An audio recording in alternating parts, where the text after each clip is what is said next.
Vamos falar hoje sobre a venlafaxina? Meu objetivo com esse vídeo é te deixar mais confiante, mais seguro, entender um pouco mais sobre esse remédio. Ele é muito prescrito, tem uma série de indicações e meu objetivo aqui é fazer você ficar mais confortável ou entender um pouquinho melhor a tua prescrição, né? Então a venlafaxina, ela é um medicamento que tem diversas indicações quando a gente pensa o que ela pode auxiliar, mas principalmente ela é utilizada para os quadros depressivos, também usamos para tratamento de ansiedade generalizada, e nós temos também algumas indicações para mulheres em período de menopausa, que estão entrando ali com alguns sintomas em relação a isso. A gente também tem uma indicação que vem sido cada vez mais forte. A ideia desse vídeo, evidentemente, não é substituir uma consulta médica, jamais, mas te deixar mais confiante e entendendo um pouco mais sobre o remédio que talvez você tome. Todo remédio tem algo que é como se fosse a identidade dele, que a gente fala que é a classe farmacológica. E a venlafaxina, ele é um inibidor da recaptação de noradrenalina e serotonina.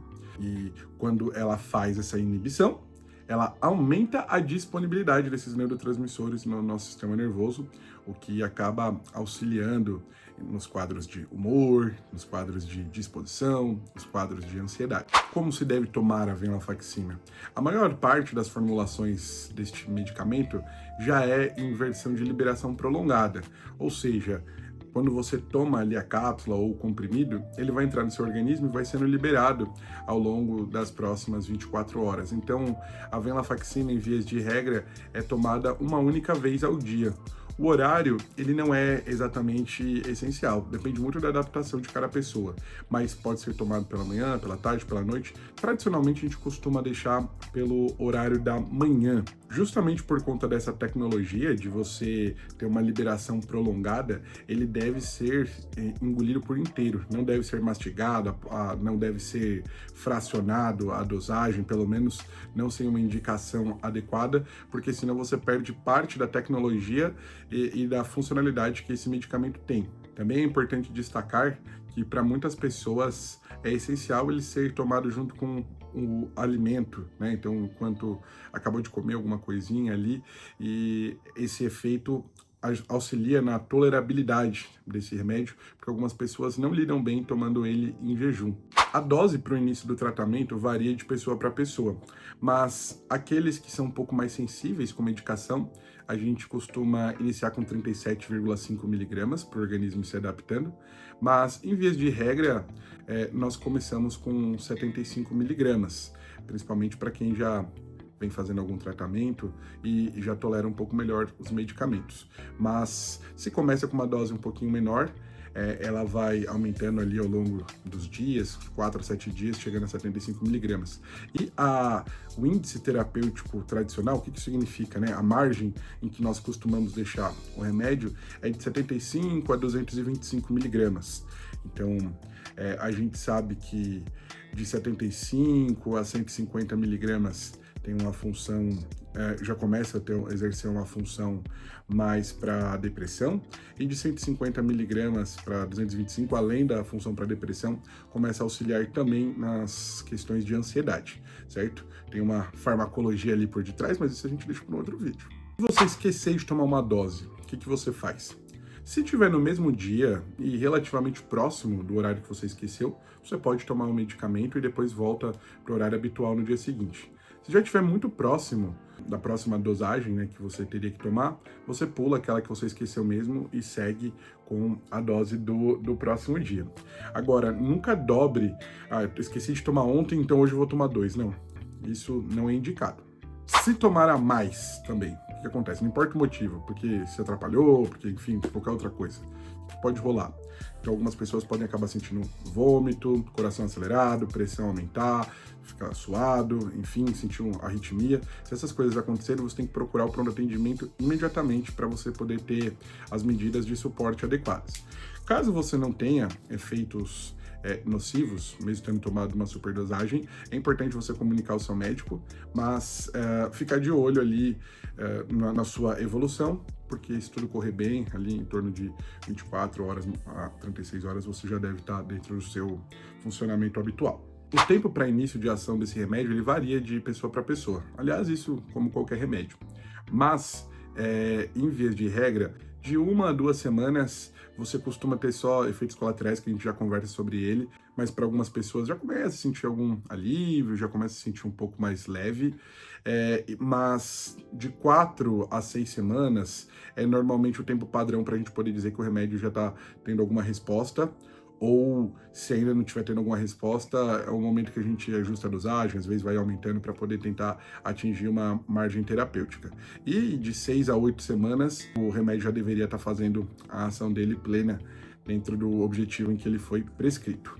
Quando nós pensamos em efeitos colaterais da venlafaxina, nós temos alguns efeitos que eles podem ocorrer nos primeiros dias, e nós temos alguns efeitos colaterais que eles podem acabar existindo ao longo do tempo, e a gente vai ter que olhar para todos eles. Os 2 primeiros dias, então na primeira semana até a segunda semana, pode existir ali enjoo, dor de cabeça, tontura, algumas pessoas podem se queixar de sentir o coração mais acelerado, né, o que a gente chama de taquicardia. Essas alterações, elas costumam ser transitórias e são respostas do seu organismo se adaptando àquele remédio que foi colocado. Nós temos algumas alterações mais de longo prazo que a gente também tem que ficar de olho. Então, alteração no apetite, normalmente para menos, então a pessoa acaba sentindo menos apetite, podendo perder peso. E também alterações sexuais. A venlafaxina não é dos medicamentos que mais costuma cursar com alteração de libido e alteração de funções orgásticas, etc., mas ele é um fármaco que pode causar.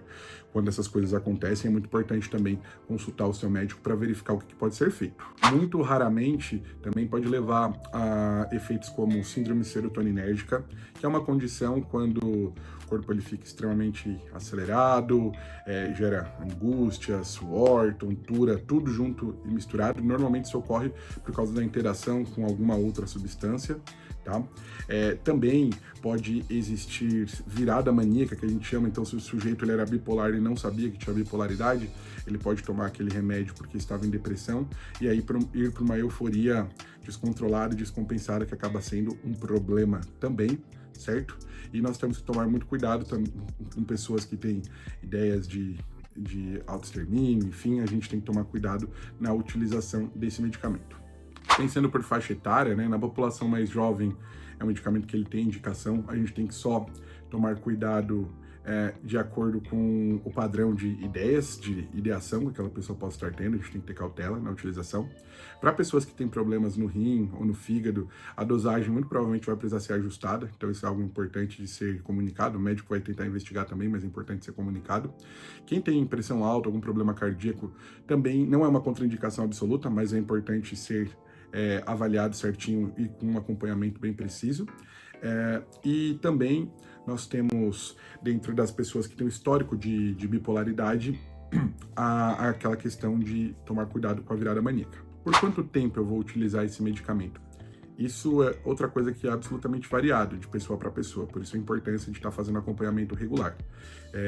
Mas em vias de regra, quando nós conseguimos a remissão dos sintomas, ou seja, da depressão, da ansiedade ou as causas pela qual o medicamento foi prescrito, a gente costuma permanecer com ele de 6 a 12 meses após essa melhora dos sintomas, para a gente garantir que nós tenhamos um bom processo de retirada, quando a gente tirar o remédio, para aquela melhora ela se manter.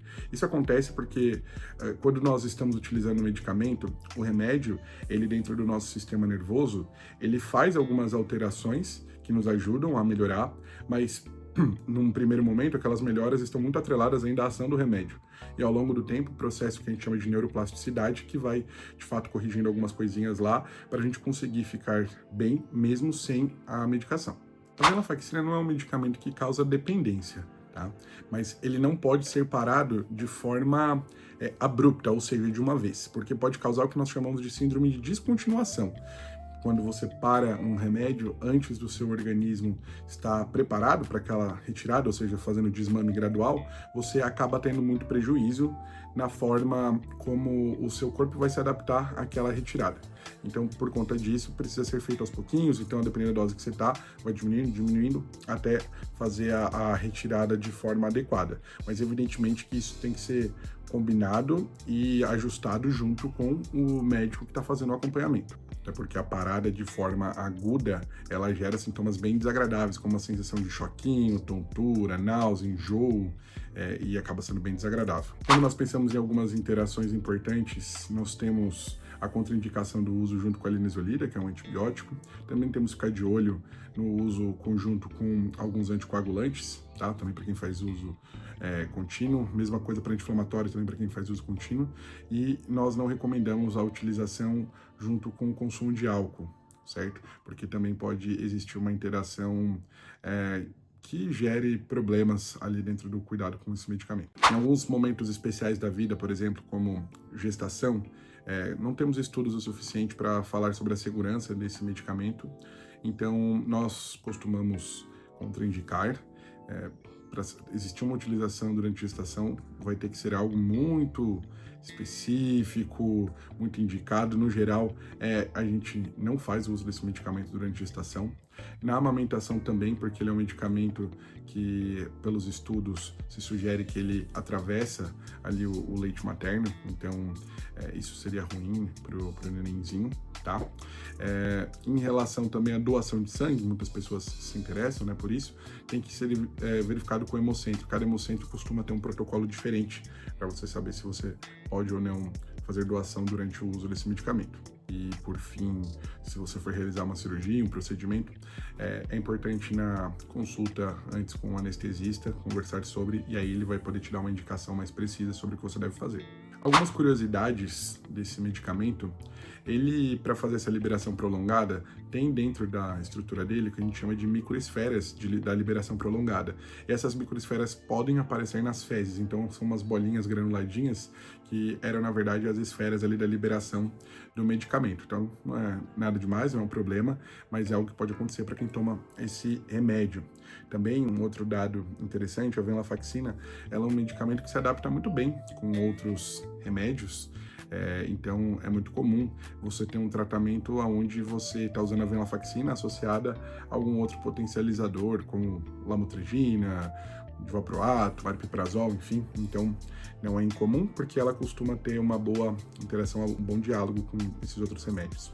E, por fim, como já foi dito até um pouquinho ao longo do vídeo, mas sempre ter um cuidado com a pressão quando você usa a venlafaxina, principalmente se você já tem um histórico familiar ou próximo de hipertensão. Não que a venlafaxina vá desencadear a hipertensão, mas como ela pode aumentar um pouquinho a pressão, é importante estar de olho para fazer o cuidado da forma mais adequada possível.